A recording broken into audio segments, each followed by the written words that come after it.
Satisfaction ஆகிற மாதிரி climax ஏஐயில் போயிட்டுருக்கு சார். அதை பற்றி நீங்கள் என்ன நினைக்கிறீங்க? தப்பு, தவறான ஒரு இது. ஸோ அது இங்கே மட்டும் இல்லை, அங்கேயும் ஹாலிவுட்லேயும் நடக்குது. அந்த ரொம்ப தவறான இதுன்னு எல்லாருமே சொல்லிகிட்டு இருக்காங்க. ஆக்சுவலாக ஒரு படத்தோடு அப்படியே விட்டுறணும். தட் இஸ் என்ன கிளைமேக்ஸோ எதுவோ இப்போ ஒத்துக்கிட்டமோ இல்லை, அதை அப்படியே விட்டுடணும். யாருக்கும் மாற்றக்கூடாது. யாருக்கும்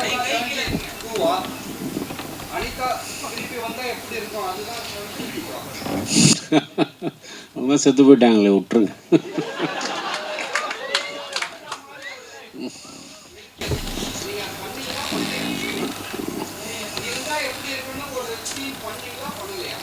சாட்டிஸ்ஃபேக்ஷன் ஆகிற மாதிரி கிளைமேக்ஸ் ஏஐயில் போயிட்டுருக்கு சார். அதை பற்றி நீங்கள் என்ன நினைக்கிறீங்க? தப்பு, தவறான ஒரு இது. ஸோ அது இங்கே மட்டும் இல்லை, அங்கேயும் ஹாலிவுட்லேயும் நடக்குது. அந்த ரொம்ப தவறான இதுன்னு எல்லாருமே சொல்லிகிட்டு இருக்காங்க. ஆக்சுவலாக ஒரு படத்தோடு அப்படியே விட்டுறணும். தட் இஸ் என்ன கிளைமேக்ஸோ எதுவோ இப்போ ஒத்துக்கிட்டமோ இல்லை, அதை அப்படியே விட்டுடணும். யாருக்கும் மாற்றக்கூடாது. யாருக்கும் சார் ரொம்ப நாள் உங்கள் படைப்புக்காக வெயிட்டிங், காதல் வந்து எல்லாமே ஏங்கி போயிருக்கோம். அப்படி இருக்கும் உங்களுடைய காதல் கொண்டனும் சரி 7Gயும் சரி, ஏன் அந்த மாதிரி திரும்ப இறங்க மாட்டீங்க? 7G செகண்ட் பார்ட் வருமா அப்படின்ற ஏக்கம்லாம் நிறைய இருக்கு. போயிட்டுருக்கு, ஆல்மோஸ்ட் முடிஞ்சிருச்சு. வந்து 7Gயில் என்ன பார்ட் 2 பண்ணிட முடியும், அது உங்களுக்கு ஒரு க்யூரியாசிட்டி இருக்கும். டெஃபினட்டாக ஐ திங்க் அந்த க்யூரியாசிட்டி எல்லாருக்கும் இருக்கும். அதனால தான் நான் ஒத்துக்கிட்டேன், சரி அதில் பண்ணலாம் அப்படின்ட்டு. ஸோ அது 70% முடிஞ்சிருச்சு, இன்னும் கொஞ்சம் தான் இருக்குது. கூடிய சீக்கிரம் பார்ப்பீங்க. புதுப்பேட்டையும் நாங்கள் வெயிட்டிங் தான் சார். அதே போல் ஏன்னா இப்போ நடிகராக நீங்கள் எல்லா பேன் இண்டியாவாக ஆகிட்டுக்கிறீங்க, நீங்கள் எல்லாருமே கூப்பிட ஆரம்பிச்சிட்டாங்க. ஸோ அதனால தான் உங்கள் டைரக்ஷன் எப்போது புதுப்பேட்டை இதெல்லாம் அதுக்கு தான். டெஃபினட்டாக கூடிய சீக்கிரம் பண்ணுவேன். டெஃபினட்டாக.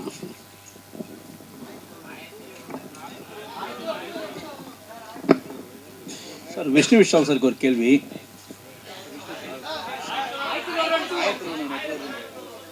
டெஃபினட்டாக இப்போ கார்த்திக்கு ஃபோன் பண்ணி கேட்குறேன். சீக்கிரமாக பண்ணலாம், டெஃபினட்டாக பண்ணலாம். நான் சஜஷன் வந்து நான் ப்ரொடியூசர் சொல்ல மாட்டேன், இங்கே இருக்கிற ஹீரோஸ்க்கு ஆக்டர்ஸ்க்கு அவங்களுக்கு தான் சொல்லுவேன். கொஞ்சம் சம்பளம் கம்மியாக வாங்கணும் சார்.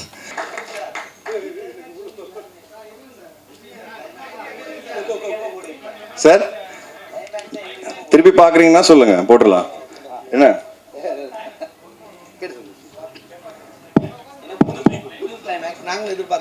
கண்டிப்பா சார், நீங்க எப்போ பார்க்கலாம், நீங்க சொல்லுங்க எப்போ பாக்குறீங்க. இல்ல இல்ல பார்க்கலாம், தாராளமா எப்போ வேணா சொல்லுங்க, பாத்துடலாம். இல்ல நீங்க ஃபர்ஸ்டே அந்த கிளைமேக்ஸ் வச்சிருக்கலாம்ல. ஒருவேளை நீங்க வந்து டைரக்ஷன்ல வந்து தலையிட்டனால, ப்ரொடியூசரா இருந்து உள்ள வந்தனால அந்த கிளைமேக்ஸ் மாத்தி இருந்தீங்களா? அது என்ன? இல்ல இல்ல சார், இல்ல சொல்லிடுறேன். என்னன்னா இப்போ நான் சொல்ல வேண்டியதா இருக்கும். சான் தான் வந்து ஒரு ராட்சசன் பண்ண ஒரு எடிட்டர். ஸோ ராட்சசனோட ப்ராசஸில் நான் ரொம்ப டீட்டெயிலாக உட்காரல. ஏன்னா அது வந்து எடிட்டரும் டைரக்டரும் அந்த படத்தோட ப்ரொடியூசரும் தான் உட்காந்தாங்க. இந்த ப்ராசஸில் நாங்கள் எல்லோரும் ஒன்றா உட்காரும்போது எங்களோட டிஸ்கஷன் என்ன, ரொம்ப நியாயப்படுத்தினா கரெக்டாக இருக்குமோன்னு தெரில அப்படின்ட்டு. அப்போ சான் வந்து இல்லை சார், இப்போ ராட்சசன் படத்துலேயே நம்ம ஏன் சைக்கோவாக மாறினாங்கிறது அவ்வளோ டீட்டெயிலிங் காமிச்சிருப்போம். ஆக்சுவலாக நீங்கள் பார்த்ததோட இன்னும் 10 நிமிஷம் ஃபுட்டேஜ் எங்ககிட்ட இருக்குது ராட்சசன்லேயே. அதுக்கப்புறம் நாங்கள் டிசைட் பண்ணி ரொம்ப நியாயப்படுத்திட்டா அவன் பண்ணது ரைட் ஆகிடும், அதனால அது வேணாம் அப்படின்னு சொல்லி நாங்கள் டிசைட் பண்ணி அந்த 10 மினிட்ஸ் வந்து குறைக்கிறதுக்கு நான் ராம் கிட்ட 3 மாதம் பேசியிருக்கேன் ஃபோனில். இப்போ அந்த டிசிஷன் ரைட்டாக தானே போச்சு. 3 months எனக்கு நல்ல ஞாபகம் இருக்குது. நான் வெளியூர்லலாம் இருக்கும்போது டெய்லி அவருக்கு ஃபோன் அடிப்பேன், ராம் அந்த இடத்துல அந்த 10 நிமிஷம் மட்டும் பார்த்துக்கோங்க, 10 நிமிஷம் மட்டும் பார்த்துக்கோங்க. ஏன்னா அது 10 நிமிஷம் நம்ம வச்சுட்டோம்னா ஆடியன்ஸ்க்கு மைண்ட் வேறே ஆகிடும், அது கரெக்டாக இருக்குமான்னு எனக்கு தெரில. ஏன்னா அங்கே சைக்கோ பண்ணுறது ராங் அப்படின்னு நமக்கு தெரியுது. இந்த படத்தை பொறுத்த வரைக்கும் அந்த கேரக்டர் சொல்கிற வர விஷயம் வந்து ரொம்ப ரைட்டாக இருந்தது. நியாயமாக பார்த்தா இப்போ நீங்கள் எல்லோரும் உட்காந்துருக்கீங்க, நீங்களும் தேங்க்லெஸ் ஜாப்ல தான் இருக்கீங்க. அதை அப்ரிஷியேட் பண்ணுறாங்களா யாராவது? எனக்கு தெரிஞ்சு இல்லை. அவ்வளோதான் நான் சொல்ல வந்த ஆசையே எனக்கு. இல்லை ஸோ அதை தான் வந்து நான் சொல்லணும்னு ஆசைப்பட்டேன். ஏன்னா நிறைய தேங்க்லெஸ் ஜாப் இந்த சொசைட்டியில் இருக்குது. அந்த விஷயத்தை அட்ரஸ் பண்ணணும் அப்படின்னு நான் நினச்சேன். ஸோ அப்போது அந்த கேரக்டர் சொல்கிற விஷயம் வந்து ரைட்டாக தானே இருக்குது. அப்போது இது நியாயப்படுத்தலாமா நியாயப்படுத்த வேணாமாங்கிற ஒரு டிஸ்கஷன் தான் எங்களுக்குள்ளே போச்சு. அப்போது இல்லை இதை ஓரளவுக்கு நியாயப்படுத்தினா தான் இது கரெக்டாக இருக்கும், இல்லை அப்படின்னா இது ராங் ஆகிடுமோ அப்படின்னு ஒரு பயம்தான் அது. நாங்கள் படம் போட்டு காமிக்காமலாம் இல்லை, நான் நிறைய பேருக்கு படம் போட்டு காமிச்சேன். யாருமே அந்த விஷயத்தை பற்றி என்கிட்ட சொல்ல. அது வந்து ரிலீஸ்க்கு அப்புறமா தான் அது வந்து வெளிப்படையாக வந்தது. ஸோ இதுதான் எங்களோட தாட். அண்ட் இப்போது நான் எப்போவுமே சொல்லுவேன், சினிமா கலெக்டிவ் டிசிஷன். இப்போ நீங்கள் சொன்னீங்க நான் தலையிட்டேன் அதனால மாறிச்சோ, அப்போ ராட்சசன்லேயும் தான் நான் பேசினேன் 10 நிமிஷம். இப்போ சில விஷயங்கள் ரைட்டாக போகும், சில விஷயங்கள் ராங்காக போகும், அது நம்ம கையில் இல்லை. இது ஒரு கலெக்டிவ் டிசிஷன் தான். பட் அது உடனே புரிஞ்சுக்கிட்டு, அது ஏன்னா எங்ககிட்ட ஆல்ரெடி இருந்தது. எங்களுக்கு இப்போ நாங்கள் மாற்றுறது ஒன்றுமே கிடையாது. 5 நிமிஷம் விஷயத்தில் நாங்கள் ஒரு 2-2.5 நிமிஷம் குறைச்சிருக்கோம். எவ்வளோ minutes exactly? Sorry, 3 minutes 3 to 4 minutes நாங்கள் குறைச்சிருக்கோம். ஸோ அதோட இம்பேக்ட் உங்களுக்கு வேறையாக இருக்கும். ஆனால் இப்போவும் நான் என்ன சொல்லுவேன்னா, நாங்கள் எல்லாரும் என்ன சொல்லணும்னு ஆசைப்பட்டோமோ அது இருக்குது. தேங்க்லெஸ் ஜாப் சிலது இருக்குது நம்ம சொசைட்டியில் அப்படிங்கிறது நாங்கள் சொல்கிறோம், இப்போவும் சொல்கிறோம். அதை நாங்கள் மாற்றலை. அது யார் சொல்கிறாங்க, எப்படி சொல்கிறாங்கன்னு அந்த விதத்தை மட்டும் தான் மாற்றிருக்கோம். ஸோ இதுதான் நான் சொல்லணும்னு ஆசைப்பட்றேன். அது மாதிரி இந்த ரங்காயிடுமோன்னு சொன்னீங்க. ஆனால் இந்த மாதிரி டைரக்டரோட இதுக்குள்ளார நீங்கள் ஒரு ப்ரொடியூசராக தலையிட்டீங்களா, ஹீரோவாக தலையிட்டீங்களா? அதான் சார் நான் சொன்னேன் சார், தலையிடுறதுங்கிறது நீங்கள் அது அப்படி பார்க்கலாம். என்னை பொறுத்த வரைக்கும் இப்போது தலையிடலை அப்படின்னா நிறைய சினிமா நீங்கள் பார்த்துட்ருக்கீங்க, எல்லா சினிமா ஹிட் ஆகுதான் நான் தலையிடாது உங்களுக்கு. அப்படி கிடையாது. நான் வந்து சினிமாவை வந்து பொறுப்பு எடுத்துக்கணும்னு நினைப்பேன் ஒரு ஹீரோவாக. அது ஏன் ப்ரொடக்ஷன் மட்டும் இல்லை, நான் எங்கே பண்ணுறேனோ அங்கே நான் வந்து இது என்னோட பொறுப்பும் சேர்த்து இதில் இருக்குங்கிறத நான் நம்புவேன். ஏன்னா தேட்டரில் வந்து ஆடியன்ஸ் வரும்போது வெறும் டைரக்டருக்காக வரல, ஹீரோவை தான் ஃபஸ்ட் திட்டுறாங்க, முகத்தை பார்த்து திட்டுறாங்க. இது கூட எனக்கு தெரியலையா, கரெக்டாக செலக்ட் பண்ண தெரியல, ஏன்னா ஃபஸ்ட்டு ஹீரோ தான் திட்டு வாங்குறாங்க. இப்போ ஹீரோ ஃபஸ்ட்டு திட்டு வாங்குறாங்கன்னா என் பொறுப்பு இருக்குல்ல. அப்போ என் பொறுப்பாக வந்து நான் உள்ளே போகிறேன். இன்னொன்று, இது எந்த ப்ரொடியூசராக இருந்தாலும் சரி, எந்த டைரக்டராக இருந்தாலும் சரி, நான் வந்து போய் கண்டிப்பாக பேசுவேன் சார். என்னோட கருத்தை நான் கண்டிப்பாக பேசுவேன். அதனால தான் சரி என்னோட மேக்ஸிமம் படம் இப்போவும் சக்ஸஸ்ஃபுல்லாக இருக்குது. ஏன்னா நான் பேசாமல் இருந்தேன்னா அது ஒரு டைரக்ஷன் மாறிடும். நான் சொல்ற படத்தோட அந்த அவுட்புட் மாறும். நான் நிறைய இடங்களில் பேசுறதுனால என்னோட அவுட்புட் கொஞ்சம் பெட்டராக வருது சார். அண்ட் அதனால தான் நான் பெரிய ஆளுங்களோட நான் பெரிய ஆளுங்க நான் சொல்கிறேன், பெரிய நேம்ஸோட சம்டைம்ஸ் என்னால் ஒர்க் பண்ண முடியல. காரணம் என்ன, அவங்க கேட்டுப்பாங்களான்னு எனக்கே பயம். பட் நம்ம புதுசாக போய் சேரும்போது அது ஒரு கிவ் அண்ட் டேக் தான் சார் சினிமா. எல்லாரோட ஒர்க் கரெக்டாக பார்த்துட்டோம்னா கண்டிப்பாக அவுட்புட் நல்லா இருக்கும் சார். அதில் கருத்து வேறுபாடு இருக்கும் சார். இன்னொன்று, பொலிட்டிக்கல் என்ன ரைட், மாரலி என்ன ரைட்டுன்னு ஒரு 10 பேருக்கு என்ன நினைக்கிறோமோ அதுலேருந்து வெளியே போகும்போது ஒரு படம் வந்து அங்கே வெளியே போகும்போது தான் உண்மையாகவே தெரியும் எங்களுக்கு பொலிட்டிக்கல் என்ன ரைட், மாரலி என்ன ரைட்ன்றாங்கிறது. ஒரு 10 பேர் ரூமில் உட்காந்து அதை டிசைட் பண்ண முடியல சார். அது சம்டைம்ஸ் சேலஞ்சிங்காக இருக்குது. இல்லை, சில சமயத்தில் சில படத்தை பார்க்குறப்ப நாங்களே தலையிடணும் போல தோணும். ஏன்னா நல்லா வந்திருக்குமே எப்படி மாற்றிருந்தா அப்படின்னு தோணும். அதுக்கிட்ட இந்த உண்மை தான், உங்களோட இந்த உண்மை தான் எங்களுக்கு ரொம்ப பிடிச்சிருக்குது. அப்புறம் இன்னும் இந்த உண்மையும் சொல்லிவிடுங்க, ஸ்ரத்தா ஸ்ரீநாத் மாதிரி ஒரு ஹீரோயின் படத்தில் இருக்கிறப்போ அவங்க கூட கனவுல கூட ஒரு டூயட் கூட பாடாமல் இப்படி உங்களால் இந்த மாதிரி இன்னொரு மானசா மாதிரி அந்த ஹீரோயின் சார். இப்போ நான் சொல்கிறேன் உங்களுக்கு, இதுக்கு பதில் சொல்கிறேன். இப்போது ஆக்சுவலாக பார்த்தீங்கன்னா படத்தில் நாங்கள் ஒரு விஷயம் வச்சுருந்தோம். ஆனால் ஸ்க்ரீன் பிளேயோட ஸ்பீடில் அதை வச்சா கரெக்டாக இருக்காது. அந்த டிசிஷன் கரெக்டாக தானே வந்திருக்கு, அதுவும் டிசைட் பண்ணி தான் எடுத்திருக்கோம். அதை நான் இப்போ யோசிச்சு பாருங்க, செகண்ட் ஹாஃபில் நான் ஒரு டூயட் சாங் வச்சுருந்தேன்னா, இல்லை ஒரு லவ் சாங் வச்சுருந்தா உங்களுக்கு எப்படி இருந்திருக்கும்? ஸோ இந்த மாதிரி சில விஷயங்கள் நாங்கள் இருக்குது, அதெல்லாம் இருக்குது சினிமாக்காக. ஏ சார் இல்லை அது படத்தோட பேசிங்கில் உங்களுக்கு இன்னும் ஸ்டாப் ஆகிருக்கும். ஸோ அது இருந்தது. பட் அதனால தான் அது வந்து சிங்கிளாக ரிலீஸ் பண்ணியிருக்கோம் சார். பார்த்தீங்கன்னா யூடியூப்ல இருக்கும் ஐ எம் த கைன்னு ஒரு சாங். ஸோ அது வந்து அதோட ஒரு எக்ஸ்டெண்டட் வெர்ஷன் தான் சார். அது செல்வராகவன் சார் உட்காரலாமா சார்? ரொம்ப நாள் உங்கள் படைப்புக்காக வெயிட்டிங், காதல் வந்து எல்லாமே ஏங்கி போயிருக்கோம். அப்படி இருக்கும் உங்களுடைய காதல் கொண்டனும் சரி, 7Gயும் சரி. ஏன் அந்த மாதிரி திரும்ப இறங்க மாட்டீங்க? 7G செகண்ட் பார்ட் வருமா அப்படின்ற ஏக்கம்லாம் நிறைய இருக்கு. போயிட்டுருக்கு, ஆல்மோஸ்ட் முடிஞ்சிருச்சு. வந்து 7Gயில் என்ன பார்ட் 2 பண்ணிட முடியும், அது உங்களுக்கு ஒரு க்யூரியாசிட்டி இருக்கும் டெஃபினட்டாக. ஐ திங்க் அந்த க்யூரியாசிட்டி எல்லாருக்கும் இருக்கும். அதனால தான் நான் ஒத்துக்கிட்டேன், சரி அதில் பண்ணலாம் அப்படின்ட்டு. ஸோ அது 70% முடிஞ்சிருச்சு, இன்னும் கொஞ்சம் தான் இருக்குது. கூடிய சீக்கிரம் பார்ப்பீங்க. புதுப்பேட்டையும் நாங்கள் வெயிட்டிங் தான் சார். அதே போல் ஏன்னா இப்போ நடிகராக நீங்கள் எல்லா பேன் இண்டியாவாக ஆகிட்டுக்கிறீங்க, நீங்கள் எல்லாருமே கூப்பிட ஆரம்பிச்சிட்டாங்க. ஸோ அதனால தான் உங்கள் டைரக்ஷன் எப்போது புதுப்பேட்டை இதெல்லாம் அதுக்கு தான். டெஃபினட்டாக கூடிய சீக்கிரம் பண்ணுவேன் டெஃபினட்டாக.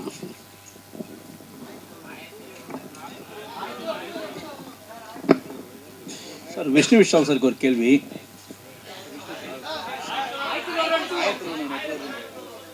டெஃபினட்டாக இப்போ கார்த்திக்கு ஃபோன் பண்ணி கேட்குறேன், சீக்கிரமாக பண்ணலாம், டெஃபினட்டாக பண்ணலாம்.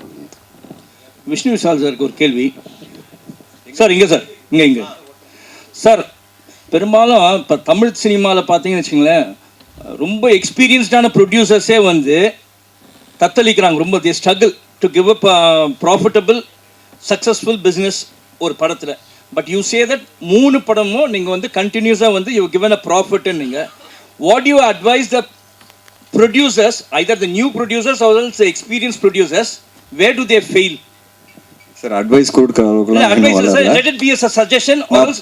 நான் சஜஷன் வந்து நான் ப்ரொடியூசர் சொல்ல மாட்டேன், இங்கே இருக்கிற ஹீரோஸ்க்கு ஆக்டர்ஸ்க்கு அவங்களுக்கு தான் சொல்லுவேன், கொஞ்சம் சம்பளம் கம்மியாக வாங்கணும் சார், அப்போ தான் வந்து மேக்கிங்க்கு செலவு பண்ண முடியும். அவ்வளோதான் சார் நான் சொல்லணும்னு ஆசைப்படுறேன்.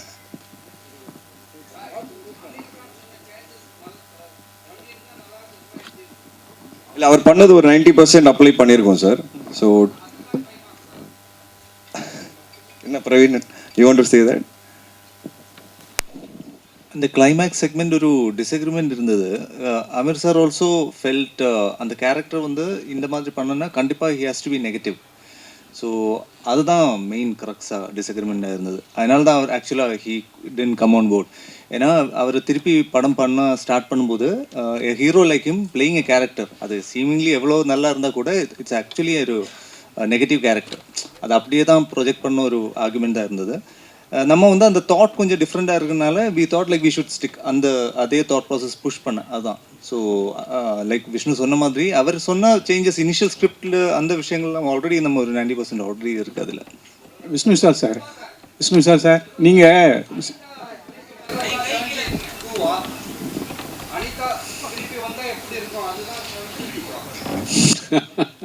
அவங்க செத்து போயிட்டாங்களே, விட்டுருங்க.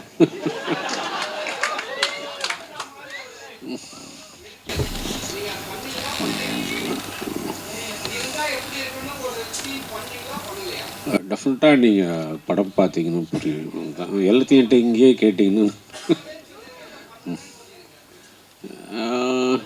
பண்ணியிருக்கேன். விஷ்ணு விஷால் சார், நீங்கள் நிறைய போலீஸ் ஸ்டோரி நடித்தாலும் நீங்கள் வந்து ரியல் ஹீரோ கிடையாது, நீங்கள் வந்து ரியல் ஹீரோ தான். ரியல் ஹீரோ வந்து உங்கள் அப்பா ரமேஷ் குடபாலா சார் தான், ஐபிஎஸ் நிறைய பார்த்துருக்காரு. அவர் இந்த மாதிரி போலீஸ் கதைகள், ராட்சச மாதிரி கதைகள், இந்த மாதிரி கதைகள் பார்க்கும்போது என்ன சொல்லுதாரு, இந்த சினிமா போலீஸ் இது மாதிரிலாம் பற்றி அவரோட ஒப்பீனியன் என்ன, அவங்க ஃப்ரெண்ட்ஸ் சர்க்கிள்லாம் என்ன சொல்கிறாங்க? சார், அப்பா ஜென்ரலாகவே ஒரு மூவி பஃப் தான் சார், எல்லா படங்களும் பார்ப்பாரு. எஸ்பெஷலி பையன் படம்னா ரொம்ப ரசிச்சியே பார்க்குறாரு. அண்ட் அவர் வந்து ஒவ்வொரு வாட்டி அந்த போலீஸ் கேரக்டர்ஸ் பண்ணும்போது ஹாப்பியாக ஃபீல் பண்ணுவார். ஏன்னா இப்போ நான் வந்து இந்த படத்துக்கும் ஒரு போலீஸ் ஷோ போட்டேன், எல்லாருமே ரொம்ப என்ஜாய் பண்ணாங்க இந்த படத்தை. அப்பாவோட ஃப்ரெண்ட்ஸ் எல்லாருமே வந்து படம் பார்த்தாங்க. அவங்களுக்கு என்னென்னா இந்த மாதிரி ஒரு விஷயம் நடந்தால் நாங்கள் என்ன பண்ணுவோன்னு அவங்களுக்குள்ளேயே பேச ஆரம்பிச்சிட்டாங்க. அண்ட் அவங்க சொன்னது என்னென்னா, ஒன்றுமே பண்ணியிருக்க முடியாது, வெயிட் பண்ணி தான் பார்க்கணும் ஒவ்வொரு வீடியோவுக்கும். ஸோ நீங்கள் எடுத்த அப்ரோச் ரொம்ப ரைட்டாக இருக்குன்னு சொன்னாங்க. அண்ட் நான் ரொம்ப ஹாப்பியாக இருந்தேன். ஒரு உண்மையான போலீஸ் ஆஃபீஸர் இதை சொல்லும்போது அது கரெக்டாக இருந்தது எனக்கு. அவங்க ரொம்ப என்ஜாய் பண்ணி இந்த படத்தை பார்த்தாங்க. அண்ட் அப்பா வந்து இஸ் ஆல்வேஸ் சப்போர்ட்டிங் மீ. என் கரியரில் நான் டவுனாக இருக்கும்போது கூட அவர் தான் என்னை தட்டி திருப்பி இல்லை வா டோன்ட் ஃபைட் இட் அவுட் அப்படின்னு சொல்லுவார் எப்போவுமே. And I think I'm very lucky. And நீங்கள் பார்த்த சினிமா ஹீரோஸ் ஸ்க்ரீனில் ஒரு போலீஸ் ஆஃபீஸராக நான் வந்து நேர்லேயே நிறைய பார்த்துருக்குறேன். என்னைக்கு போலீஸுங்கிறது ஒரு டிஃப்ரெண்ட்டான ஒரு விஷயமாயிருச்சு. நான் சின்ன வயசுலேருந்து இருக்கிற போலீஸ் வேறு, அந்த போலீஸை நான் நேரில் பார்த்துருக்கேன். ஸோ அது ஒரு பயங்கரமான ஒரு இன்றைக்கி அது ஒரு உண்மையான லைஃப்பில் அந்த மாதிரி ஒரு போலீஸ் ஆஃபீஸராக இருக்க முடியுமான்னு தெரில. அந்த டைமில் இருக்கிறவங்களாம் இன்றைக்கி சோஷியல் மீடியா வந்ததுனால ஏதாவது ஒரு சின்ன விஷயம் பண்ணாலும் தப்பு யார் மேலே இருக்குன்னு தெரியாமல் ஒரு ஆஃபீஸர் தான் தப்புன்னு சொல்லி ப்ளேம் பண்ணிடுறாங்க ஈஸியாக. அந்த காலத்தில் அப்படி கிடையாது. And it was very straight forward, very direct, very என்ன சொல்கிறது, ஒரு பயங்கர தைரியம் இருந்தது அந்த காலத்தில் ஐ திங்க். அண்ட் அதெல்லாம் நான் நேரில் பார்த்துருக்கேன். ஸோ அப்படி தான் வளர்ந்துருக்கேன். ஸோ அதனால் ஒவ்வொரு கதாபாத்திரம் எடுத்து பண்ணும்போது போலீஸ் ஆஃபீஸர்ஸாக எனக்கு ரொம்ப புதுசாக இருக்கும். பட் இன்னமும் நான் பார்த்த அப்பா அப்படி ஒரு கதாபாத்திரம் நான் இன்னும் பண்ணல ஸ்க்ரீனில். அது ஒரு நாள் நான் கண்டிப்பாக பண்ணணும்னு ஆசைப்பட்றேன். அந்த ஒரு போலீஸ் ஆஃபீஸர் நான் பார்த்துருக்கேன், அதை ஒரு நாள் கண்டிப்பாக நான் ஸ்க்ரீனில் கொண்டு வரணும்னு ஆசைப்பட்றேன். சார் விஷ்ணு சார், உங்களுக்கு ஒரு கேள்வி. பொதுவாக வந்து இந்த படத்தை பார்க்கும்போது வந்து உங்களை விட ஹீரோன்னாக்கா செல்வராகவன் தான் வந்து ஞாபகத்தில் வராரு. நீங்கள் வந்து ஒரு ஹீரோவாக இருந்து ப்ரொடியூசராக இருந்து இன்னொரு கேரக்டருக்கு இவ்வளவு முக்கியத்துவம் கொடுக்கறதுக்கு என்ன பெருந்தன்மை? செல்வராகவன் டைரக்ஷனில் அடுத்து நீங்கள் நடிக்க போகிறீங்களா? இல்லை சார், அது என்னன்னு தெரியல சார். எனக்கு வந்து அந்த கதை கேட்கும்போது ஒரு புது எலிமெண்ட் வரும்போது எனக்கு அது தப்பாக தெரில சார். அது ஏன்னு கேட்டிங்கன்னா எனக்கு தெரில சார். எனக்கு அது உண்மையாகவே பதில் தெரியாது. பட் ஏதாவது புதுசாக இருக்கணும், இன்னொரு கேரக்டர் டாமினேட் பண்ணாலும் அது நல்லது தானே. படம் பிடிச்சா ஓகே. நம்ம ஒரு டெம்ப்ளேட் ஃபிலிம்ஸில் நான் வரக்கூடாதுங்கிறது நான் பிலீவ் பண்ணுறேன் சார். நீங்கள் எல்லாமே ஒரு விஷயம் எதிர்பார்ப்பீங்களா சார், இந்த ஹீரோ மேலே தான் இது போவோம், ஹீரோ தான் இது பண்ணுவான்னு. அதை நான் உடைக்கணும்னு ஆசைப்பட்றேன் சார். நல்ல சினிமா இருக்கணும், அவ்வளோதான். நல்ல சினிமா கொடுக்கணும், நல்ல அனுபவம் கொடுக்கணும் தேட்டரில். எனக்கு அதுதான் சார் மெயின் இன்டென்ஷனாக இருக்குது. மற்றபடி நான் தான் எல்லா சீன்லையும் டாமினேட் பண்ணோம், நான் தான் எல்லா படத்துலையும் இப்படி இருக்கணுன்றது நான் அந்த எண்ணத்தோட கதை கேட்குறது இல்லை சார். பட் கண்டிப்பாக நம்ம சினிமாவில் வந்து ஹீரோஸை இன்னும் கொஞ்சம் எக்ஸ்ட்ரா ஃபாலோ பண்ணுறாங்க.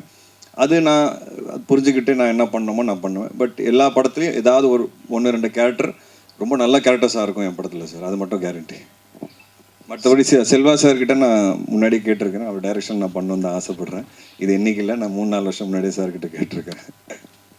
டைரக்டர் சார், சார் இங்கே சார், சார் படம் பார்த்தோம், நல்லா இருந்துச்சு.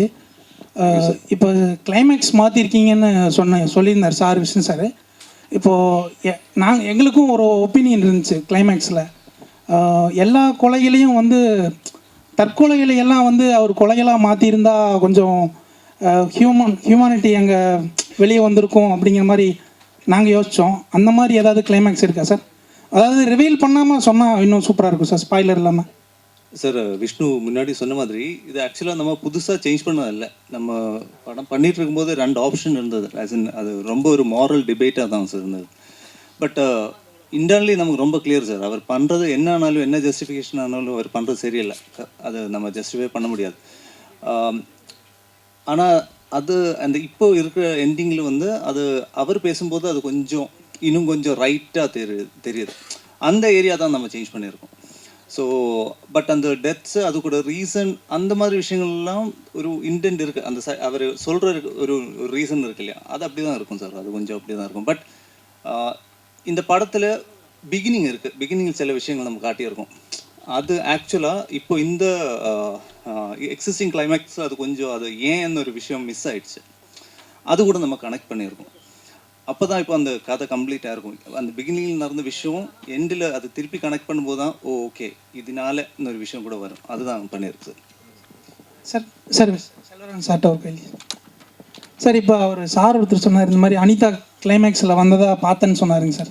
அது வந்து ஏஐ வீடியோன்னு நான் நினைக்கிறேன் சார்.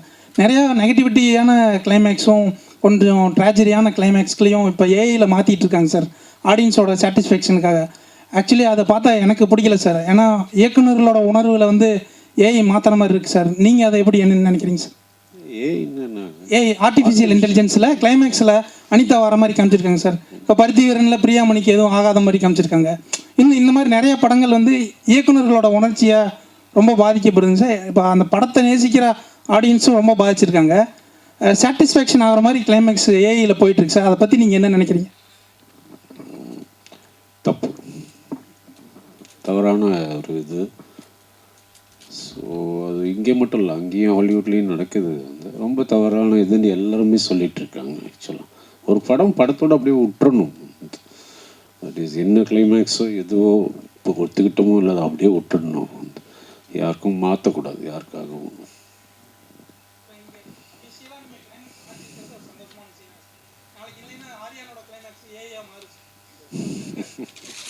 விஷ்ணு சார், தம்பிக்கு படம் எடுக்க ஆரம்பிச்சிட்டீங்க. ஸோ பிரதர் கூட சேர்ந்து பண்ணுவீங்களா இல்லை கேமியோ ரோல் மட்டும் உள்ள? இல்லை அவ்வளோதான், ஃபஸ்ட் படத்துக்காக தான். இனிமேல் பிரதரோட சேர்ந்து பண்ண மாட்டேன், ஒரு ப்ரொடியூசராக தான் இருக்க போகிறேன். அவர் அடுத்த படத்தில் சோலோ லீட் தான். ஸோ நான் இல்லை, யாருமே இல்லை. அது நான்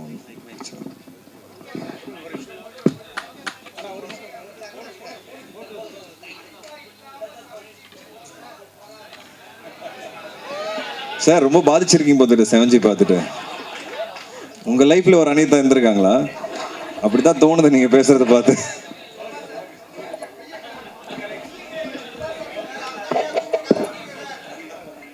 இல்லை, ஆனால் இருக்காங்க சார். குரூப் ஃபோட்டோ பண்ணிடலாம் சார்.